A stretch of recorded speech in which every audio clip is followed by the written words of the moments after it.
This is a sanctioned mountain bike trail. And so is this, and this. Mountain biking is a recreational activity that is growing by the day. But with the nearest mountain bike park a half-hour drive outside of Bendigo, there aren't a lot of options for the rapidly growing number of local riders. It's Bendigo Mountain Bike Club's mission to encourage safe and responsible riding practices that minimise impacts on the environment and to promote healthy enjoyment of the outdoors. So how is this done, you ask? Well, here's one of the pros to give you the facts. The biggest thing you have to consider is water. Water running down a trail will just tear it apart. The next one that you have to consider is speed of riders. If a rider's coming too fast into a really tight corner, they're going to skid. To make it sustainable in a public space where you're getting hundreds of riders, you have to take all these things into consideration.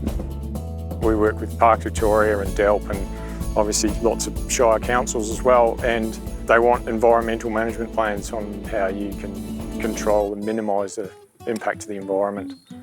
I've been working personally with the Bendigo Mountain Bike Club as a ranger for about 5 years. When we consider trails in our natural environment, all the little furry critters, right to the flora and fauna species, cultural values are super important. In recognition to the Djadjarung people, have many cultural sites that we prioritise to ensure that they're protected for future generations.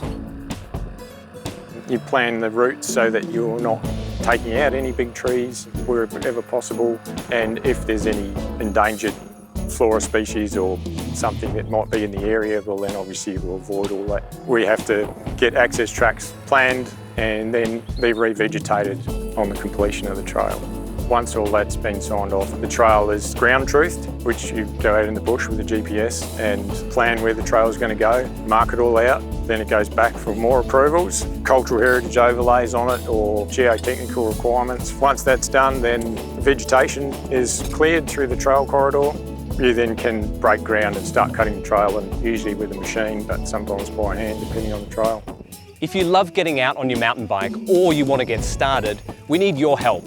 When riding the great outdoors, make sure you stick to formed trails and refrain from creating your own.